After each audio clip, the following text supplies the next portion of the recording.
My name is Rakesh. Today we are going to discuss the topic of stress strain diagram. Stress strain diagram of the ductile material. So we should know what is meant by stress, what is meant by strain. Any material is loaded, it is giving resistance to the load for the deformation, from the deformation. You might know that some material deform easily, means minimum load is needed for their deformation. For some other material, we have to give large amount of load for the deformation. So stress, it is a property, we can define it as a resistance offered by the material. And what is meant by strain? When the material is loaded, automatically the end effect is a deformation of the material. The deformation per unit length, we are giving the name equal to strain. So what we are going to discuss today is what is the relationship between the stress and strain. Normally for this we can give the name equal to material behavior. So any material can behave in 4 region type. The first one is a elastic region, second one is a yield region, third one is a plastic region, and fourth one is a breaking region. The elastic region, the material, when we load the material, it gets the deformation. After removing the load, it will regain its original position. The second region, yield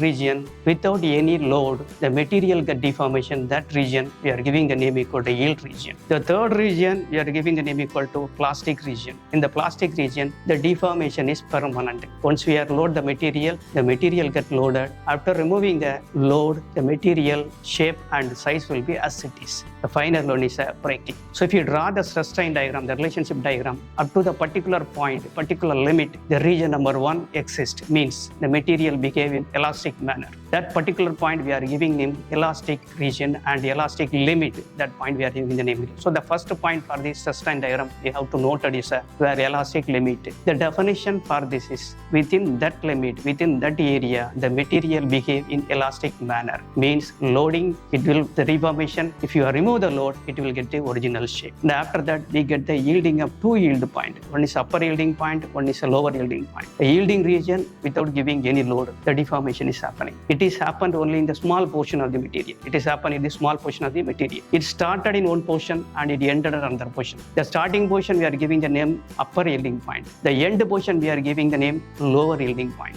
Once it reaches the lower yielding point, it will stop there. Material will be stopped there. Again, we have to give the load.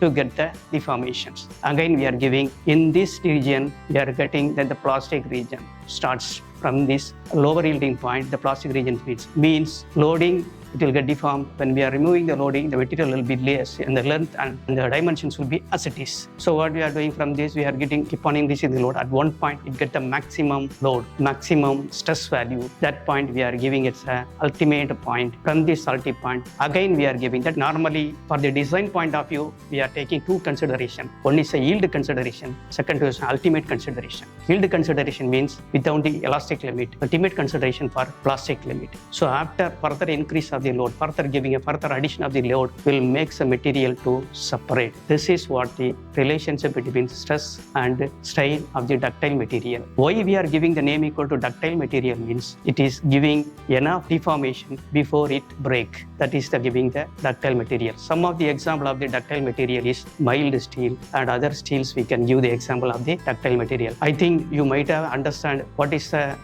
definition for stress strain diagram and what are all the points, what are the key points we have to understand from this stress strain diagram. You might have been understand. We will see in the next class. Thank you.